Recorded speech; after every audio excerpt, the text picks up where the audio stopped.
Hey, what's up, everybody? It's Stephen A. Williams, president and founder of the creditrepairshop.com. And in today's video, we're going to talk about direct disputes with furnishers. I believe that one of the best ways that you can repair your credit is to understand how to dispute directly with debt collectors and directly with furnishers, because they're the ones who ultimately are placing the information on your credit reports. And if you think about it, the credit reporting agencies, that's their customer. So if their customer tells them to do something, they're going to be more than likely to do it. If their customer tells them not to do something, or their customer doesn't respond to them from a request that someone wanted to have removed off their report or updated or changed or whatever, they're more than likely not going to do it. And they're going to have backup. The bureaus are going to have backup because they're going to say that we received it from a furnisher. So if we think about it from that direction, what would be the most logical way to really start to work on your credit, to make some serious changes in the fastest manner? Not to say that it's something that would speed up in the process for everyone, but this is an option that we always utilize this from day one with my company, but this is an option that you could be looking at to help enhance your credit repair process. Also, I wanted to thank everyone who are watching my videos. I'm going to have something special for everyone very soon, because I'm seeing how the economy is going. I'm seeing how people are, they need to figure out ways to either bring in more income for their home. And I got some things running in my mind right now, and maybe you viewers can give me some ideas. But I want to set up something that can help everyone to kind of grow and be able to learn how to either start a business, or to be able to just to be able to earn more money. Because I think that if we could help people earn more money, that they could utilize that money to pay down debt and to start to save for their future. When I think about that, this is me trying to be funny, but I want to do it. I thought about it when I was writing down on the board. I was thinking about that. Remember the movie Eddie Murphy, Trading Places, and he had just got released from jail, and he when he came down the steps of the courthouse or the jail, wherever he was at, like he went one way, like he started going this way and then he turned and went that way. And what that is, like a metaphor, like that's a metaphor where a lot of people, maybe you that are watching this video, is that you really don't have any direction. Like you get ideas from me, you get ideas from other people, but have you ever really just wrote that down? Like wrote down what you want out of your life? And you might be saying, well, Steve, have you wrote down what you want out of your life? Yes, I've wrote it down several times. There was a time in the 90s where they thought I was crazy. This is before cell phones and all that stuff was blown up. I had a tape recorder, like a little, I forgot, they called it a Walkman back then. And there was a tape playing. I had recorded myself saying my perfect day. And when I was going in between visiting my business clients for my business, I would have that playing. And it was like saying, when you wake up in the morning, you exercise. When you want to have breakfast with your wife, or you want to have breakfast on your own, like by yourself. Like I drew from waking up all the way to night. And I played that over and over and over again. And then later in life, I wrote down my income goals.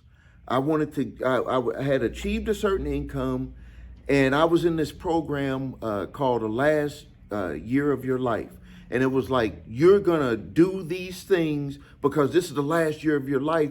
But it's not the last year of your life. It's like to say, take every day as if it's the last year of your life.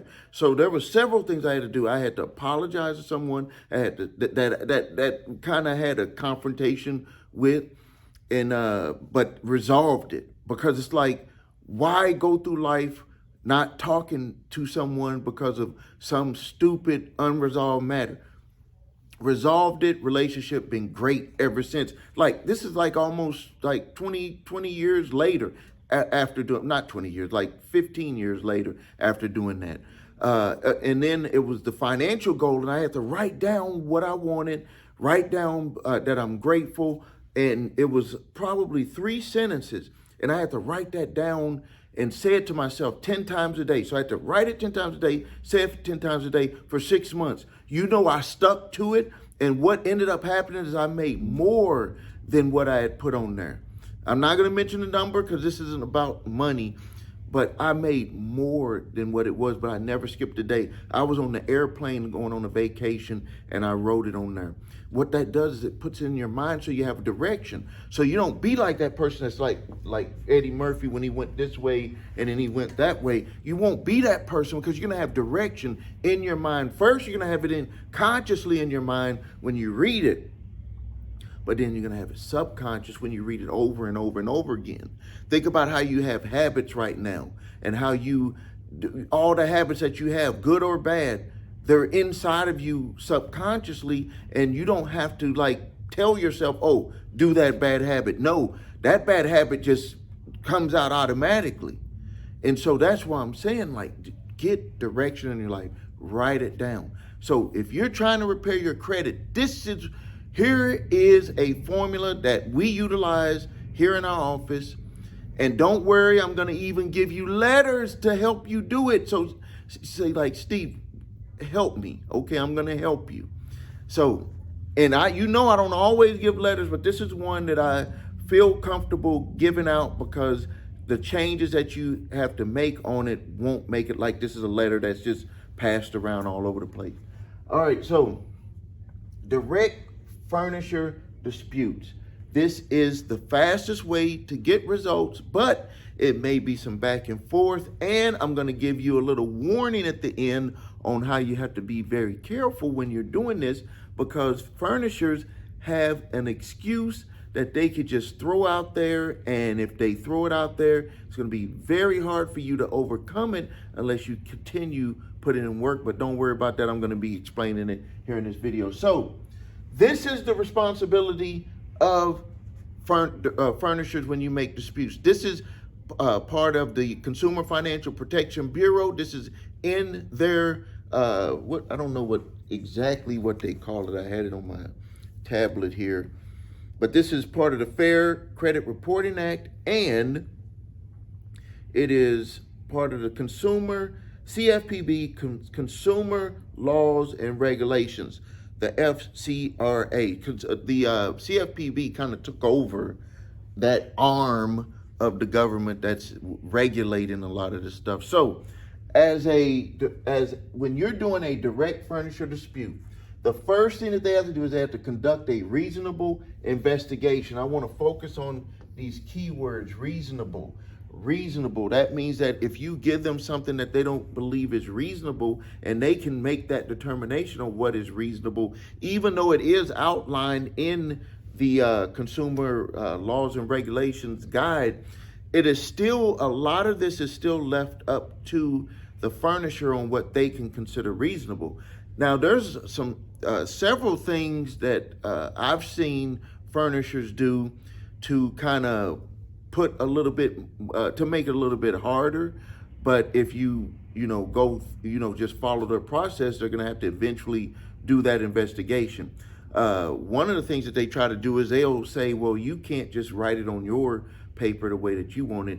They're going to send you a form back and you have to fill it out on their form.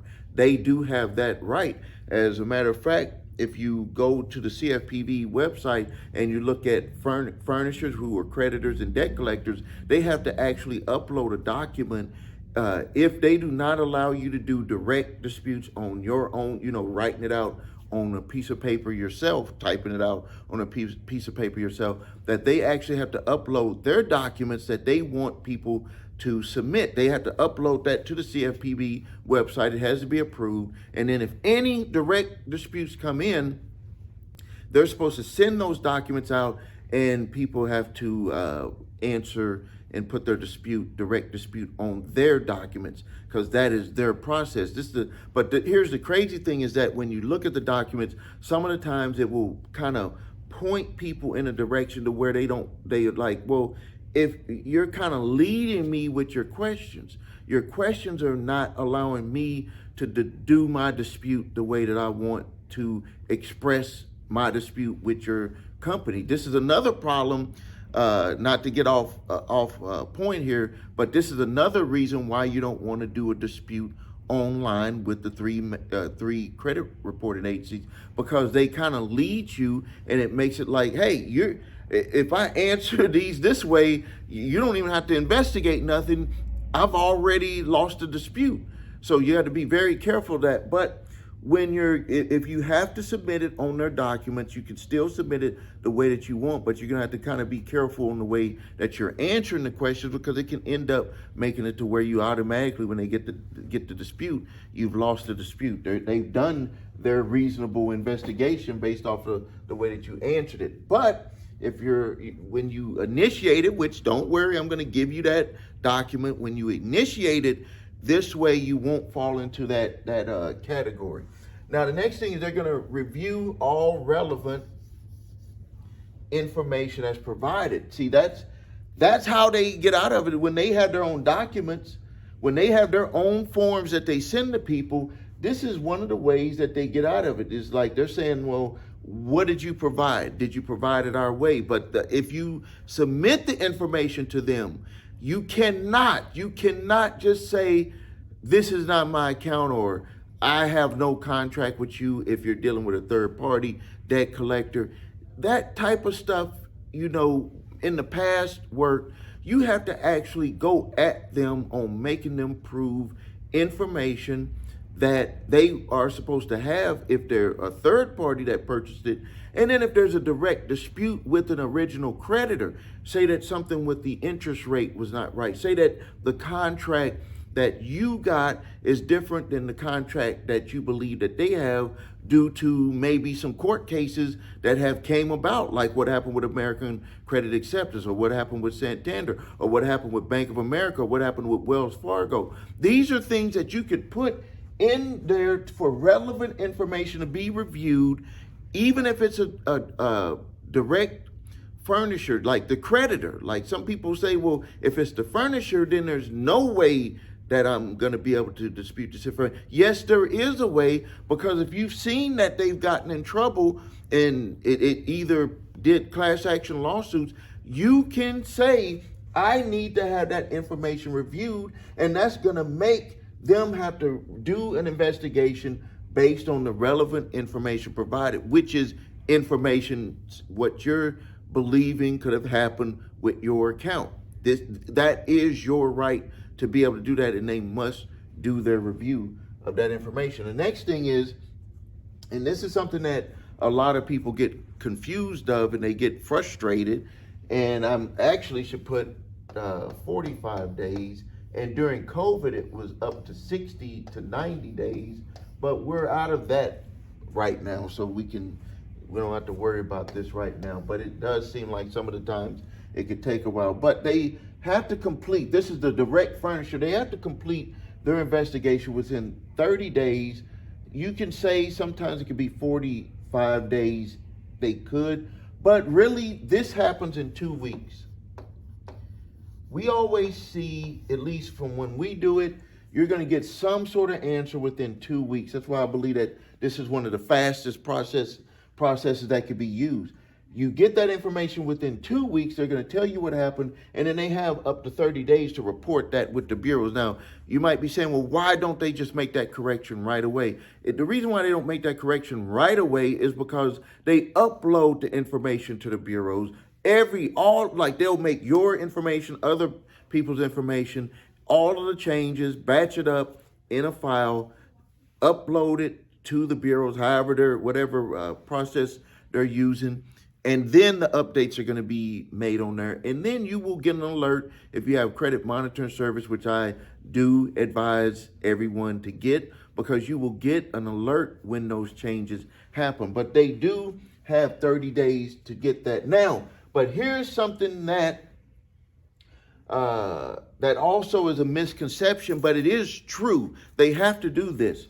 When they complete their investigation, they have to send you the information within 5 days. They have five, let's put an S on there. They have 5 days, so I don't want to confuse you. They do their investigation. They have to send the results to the bureaus within 30 days. They are usually done within 2 weeks. But when they're done with the investigation, this is the key word, when they're done with the investigation, they must notify you within 5 days. So this is one of the, we get this a lot in our office where people will have saw a YouTube video and they're like, Steve, or, one of my customer service reps, they're supposed to respond to me within 5 days, and they don't read the law. The law states after their investigation is complete, they have to send you the results of that within 5 days. That's the key word. We're not in their office saying that it's complete. They have to determine when it's complete, and it doesn't matter what you're going to do that, thinking that you're going to skirt some type of rule or law or some type of violation. If they determine, hey, it took us 3 weeks to do it, and now we have 5 days to let you know that this is what we found. This is the result of the investigation. That's just the way that it works. Like other people may say it's different. We deal with a lot of clients. We actually do this work. We don't make videos about this work and, look at the laws and then make a video about it. We actually do it. We apply this stuff and we know what happens. Some of the time stuff gets delayed. Some of the times it might be a lot of them that come in and they don't get to it. Someone could get sick in their office that's supposed to be taking care of this. They could be away at a conference, all of that stuff. It is their determination when they receive it, and then they determine when that investigation is complete, and then they have 5 days to notify you of the results of their investigation. And then here are the 3 main things that could happen. They could tell you, oh, we made a mistake and we're going to delete it. They could tell you we did make a mistake, but we're going to update it. Going to update the information on their credit report. Or they could say, we don't believe anything was wrong, and we believe that the information will remain unchanged.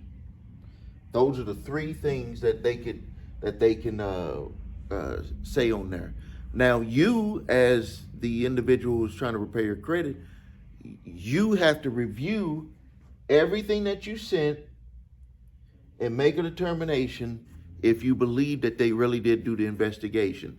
That's where, this is like when people are trying to get something done and you go through these steps and you know that you're right about what you did and they come back and say that you're not right. A lot of people right there will quit.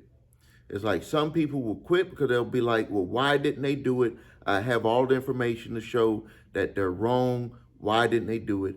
On the other hand, I tell people, hey, you have to keep going at it, because the person who doesn't quit is going to be the one who ends up winning. We always know that if you quit, you can never win.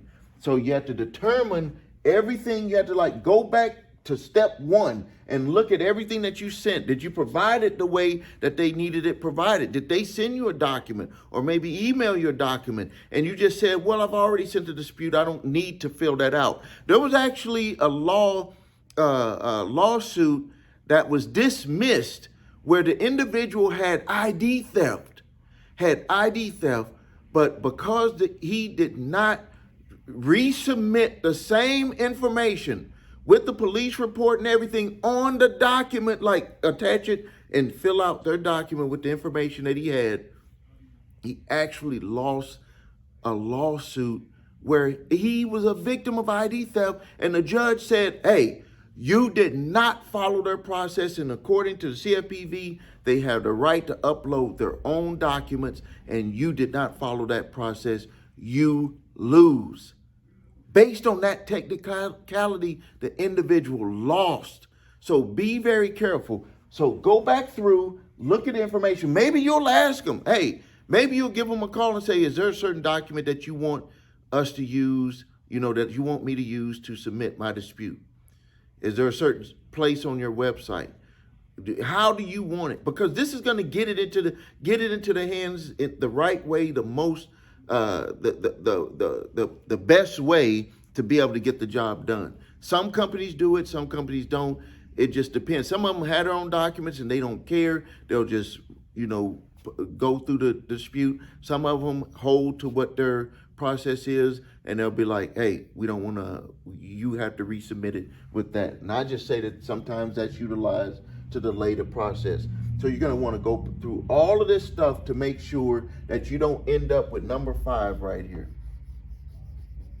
Because this is their way out. This is like what they have in their back pocket. This is what they have in their back pocket to be able to just put a halt to all of this stuff. If they believe, see, this is the key word. If they believe that your furniture dispute is frivolous, so let's define frivolous. So let's define it. I'm getting even really big on just getting these definitions so we can define it, and that I think those definitions will help all of us be able to move forward with the things that we do in life. So frivolous, not having serious purpose or value. Not having serious purpose or value. That's what they can consider. All of the stuff that you submit here is a frivolous dispute. So when we're forming our dispute, and don't worry, I'm going to give you a letter. Don't worry about that. But when we're forming our dispute with the furnisher, you have to have relevant information to get them to investigate what you are saying. Because if you're just pointing out to them, like if it's a debt collector, we have no contract with you. I don't have a debt with you.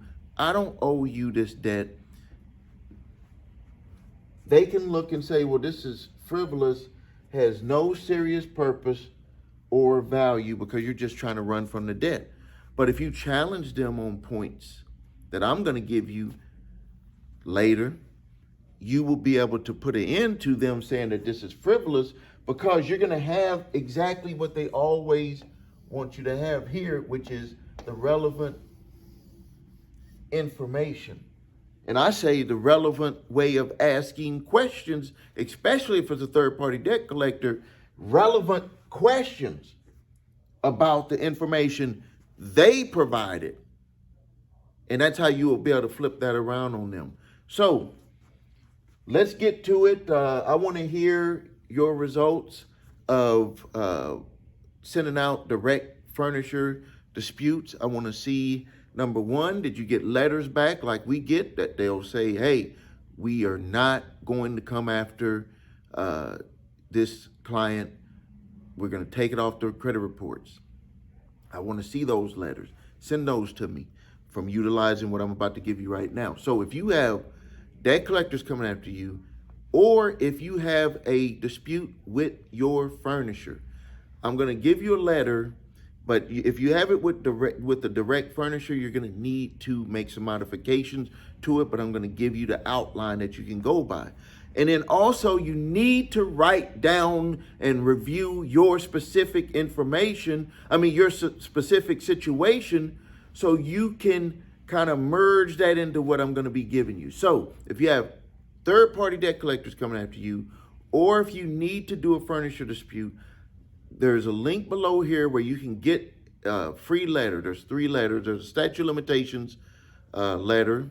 So if any debt collector is coming after you for a debt, or original creditor is coming after you for a debt that is past the legal statute of limitations, you have no obligation to pay them. As long as it's not a judgment and it's past the legal statute of limitations, that means that it charged off and then that time period has expired according to the laws in your state. There's a letter that I'm going to give you for that. If if the debt is not past the legal statute of limitations and you have a third party debt collector trying to come after you, you can stop them with my cease and desist collection activities letter, not to be confused with cease and desist communications letter. We're not talking about that. We want to communicate. We want them to go back and forth so we can get them to resolve this whole situation. You're going to need to make modifications based on your situation, but I give you the outline. And you can also make modifications to that letter based off of what you're going through with an original creditor. You can use that cease and desist collection activities letter. And then I give you a debt validation letter that you can utilize for the back and forth. So if you need help with your credit, please visit us at thecreditrepairshop.com. Watch the video, What Makes a Difference, so you see my 8-point validation process, my 2-phase settlement process. If you need your credit reports and scores, because that's going to be important, especially for the statute of limitations, go to the link below, the number 3 scores.com. And then again, get my 3-pack of letters. It's absolutely free, but I do ask for a donation because it will save you time, money, and frustration. And it's giving you something that you always probably been looking for, is some help on responding to these debt collectors or original creditors to help get information removed off your credit reports. Thank you for your time. Subscribe to the channel. I want you to immediately share this video. And if you have any comments, post them. And if you have any questions, post them. I've been setting aside time to go in there and answer them. If I missed it, I apologize. There are a lot in there, but I try to either answer those in videos also. Thank you for your time. This is Stephen A. Williams, President and Founder of thecreditrepairshop.com.